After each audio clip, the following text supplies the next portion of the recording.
அறநிலையத்துறையின் அசையும் மற்றும் அசையா சொத்துக்களின் வருவாய் அதன் புனிதமான நோக்கத்திற்கு மட்டுமே பயன்படுத்தப்படும் அப்படின்னு ஆளுநர் உரையில இடம்பெற்றிருக்கு. அறநிலையத்துறை இருக்கக்கூடாது அப்படின்னு சொல்ற பாஜகவுடைய குரலாகத்தான் தாவேக அரசும் சொல்லுதா அப்படிங்கிற சந்தேகம் எங்களுக்கு வருது. கோயில் நிதியை பயன்படுத்தி 10 கோடி ரூபாய் மதிப்பில ஒரு மல்டி லெவல் கார் பார்க்கிங் வசதியை அந்த கோயிலுக்கு ஏற்படுத்துவதற்கான திட்டத்தை இந்த அரசு அனுமதித்திருக்கிறது. இதற்கு முன்னால் இருந்தக்கூடிய அமைச்சர் அவர்கள் அதை அறிவித்திருக்கிறாங்க.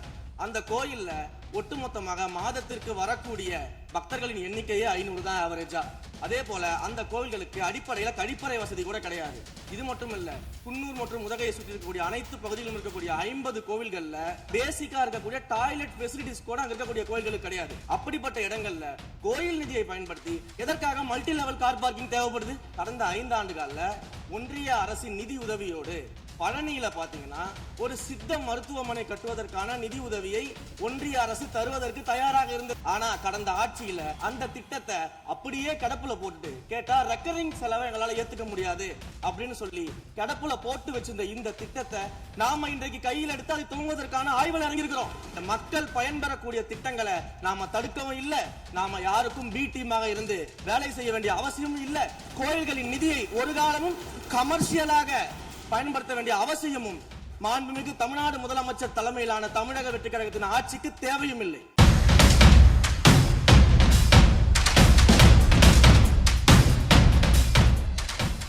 அறநிலையத்துறையின் அசையும் மற்றும் அசையா சொத்துக்களின் வருவாய் அதன் புனிதமான நோக்கத்திற்கு மட்டுமே பயன்படுத்தப்படும் அப்படின்னு ஆளுநர் உரையில இடம்பெற்றிருக்கு.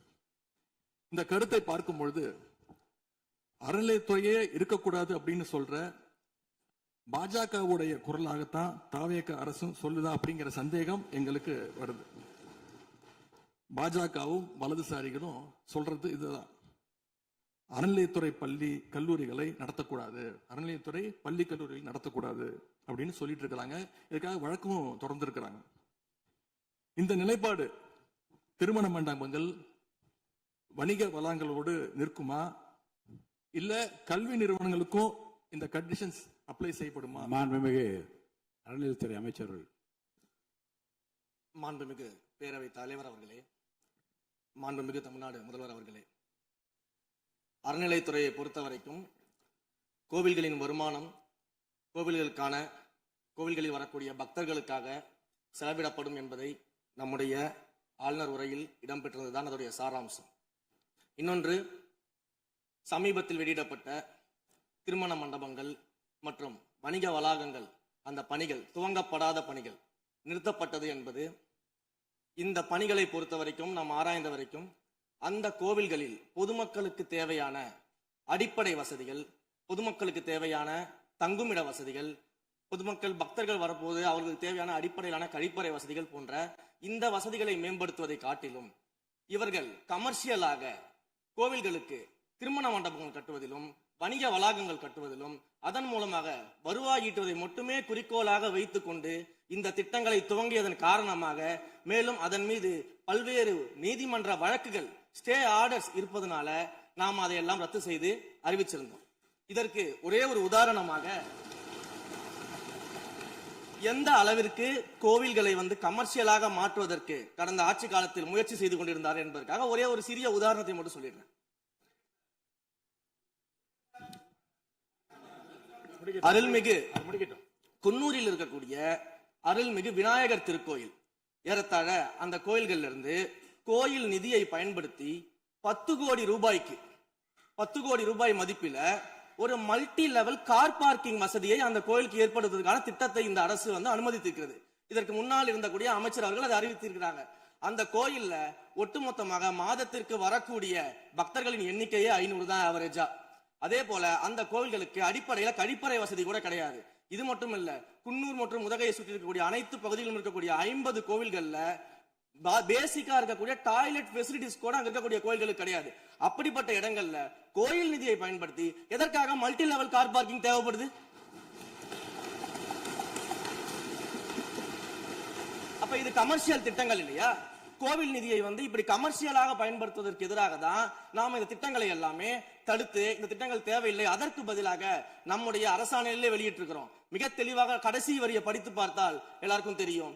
இந்த கோவில் நிதியை பயன்படுத்தி கோவிலும் பக்தர்களும் பயன்பெறக்கூடிய வகையில மாற்று திட்டங்களை உருவாக்கும்ன்ற வரியை நம்ம மென்ஷன் பண்ணியிருந்தோம். எந்த இடத்திலையுமே மக்கள் பயன்படக்கூடிய கல்வி நிலையங்களையோ இல்ல இது போன்ற மருத்துவ வசதிகளையோ நாம செய்து தரமாட்டோம்னு சொல்லல. இன்னும் சொல்ல போனா கடந்த 5 ஆண்டுகள்ல ஒன்றிய அரசின் நிதி உதவியோடு பழனியில பாத்தீங்கன்னா ஒரு சித்த மருத்துவமனை கட்டுவதற்கான நிதி உதவியை ஒன்றிய அரசு தருவதற்கு தயாராக இருந்தது. ஆனா கடந்த ஆட்சியில அந்த திட்டத்தை அப்படியே கிடப்புல போட்டுட்டு கேட்டா ரெக்கரிங் செலவை எங்களால ஏத்துக்க முடியாது அப்படின்னு சொல்லி கிடப்புல போட்டு வச்சிருந்த இந்த திட்டத்தை நாம இன்றைக்கு கையில் எடுத்து அதை துவங்குவதற்கான ஆய்வில் இறங்கியிருக்கிறோம். அப்ப எந்த இடத்திலையுமே மக்கள் பயன்பெறக்கூடிய திட்டங்களை நாம தடுக்கவும் இல்ல, நாம யாருக்கும் பி டீமாக இருந்து வேலை செய்ய வேண்டிய அவசியமும் இல்ல. கோயில்களின் நிதியை ஒரு காலமும் கமர்ஷியலாக பயன்படுத்த வேண்டிய அவசியமும் மாண்புமிகு தமிழ்நாடு முதலமைச்சர் தலைமையிலான தமிழக வெற்றி கழகத்தின் ஆட்சிக்கு தேவையும் இல்லை. மாண்புமிகு உறுப்பினர் சேகர் பாபு. மாண்புமிகு பேரவைத் தலைவர் அவர்களே, இந்து சமய அறநிலைத்துறை கொடைகள் என்ற ஒரு சட்டம் இருக்கின்றது. அந்த சட்டத்தில் விதி 69 என்ற குறிப்பிடப்பட்டிருக்கின்ற அந்த பணிகள் சட்ட விதிகளுக்கு உட்பட்டு சட்டத்தின் 36 பிரிவிலிருந்து தான் இந்த பணிகள் மேற்கொள்ளப்பட்டன. குறிப்பாக ஏதோ அமைச்சரே முடிவு செய்து திருமண மண்டபங்களையும் வணிக வளாகங்களையும் ஏற்படுத்துவதற்கு உத்தரவிட்டதாக மாண்புமிகு அமைச்சர் அவர்கள் அவைக்கு உண்மைக்கு புறம்பான தகவலை தந்து கொண்டிருக்கின்றார். ஒவ்வொரு திட்டங்களும் அன்றைய காலகட்டத்தில் இருந்த சட்டப்பேரவை உறுப்பினர்களுடைய பரிந்துரையின் அடிப்படையில் சட்டப்பேரவை உறுப்பினர்கள் கேட்டுக்கொண்டதற்கு அடிப்படையில் தான் அனைத்து திட்டங்களும் அந்த காலகட்டங்களில் கொண்டு வரப்பட்டது. அதோடு மட்டுமல்ல, உறுப்பினர் அவர்கள் குறிப்பிட்டு கூறினார், குன்னூரிலே மல்டி லெவல் கார் பார்க்கிங் கொண்டு வரப்பட்டது என்று. அங்கே இருக்கின்ற 56 கோயில்களையும் நான் குன்னூரிலே 5 நாட்கள் ஊட்டியிலே முகாமிட்டு அனைத்து கோயில்களுக்கும் நேரடியாக சென்று ஆய்வு செய்தோம். அந்த ஆய்வின் அடிப்படையில் அந்த திருக்கோயில்களுக்கு வருகின்ற பக்தர்களுடைய அடிப்படை தேவைகளுக்கு வருமானத்தை உயர்த்துவதற்காக குன்னூருக்கு சுற்றுலாவிற்கு வருகின்ற மக்களுடைய வாகனங்கள் போதிய அளவிற்கு பார்க்கிங்களுக்கு இடமில்லாமல் தவிர்க்கின்ற சூழ்நிலையில் அங்கே மல்டி லெவல் பார்க்கிங் கொண்டு வந்தால் நகராட்சி பரிந்துரையின் அடிப்படையில் வருமானம் பெருகும். அந்த வருமானம் திருக்கோயில்களுடைய மேம்படுத்துகின்ற பணிகளுக்கு உதவும் என்பதற்காகத்தான் அந்த பணிகளை மேற்கொண்டோம் என்பதை மாண்புமிகு அமைச்சர் அவர்களுக்கு இப்போது யார் அறிவுறுத்தி, ஒரு நிமிஷம், யார் அறிவுறுத்தி இந்த அரசாணையை வெளியிட்டிருக்கின்றாரோ அவர்தான் அப்பொழுது ஆணையாளராக இருந்தபோது இதே அறிவுறுத்தின் பேரில் அரசாணையை வெளியிட்டிருக்கிறார் என்பதை பேரவைத் தலைவருக்கு, பேரவைத் தலைவர் வாயிலாக அமைச்சருக்கு தெரிவித்துக் கொள்கிறேன். மேலும் அவர் கூறுவதற்கு எனக்கு பாயிண்ட் ஆஃப் ஆர்டர்ல பதில் கூறுவதற்கு அனுமதிக்க வேண்டும்.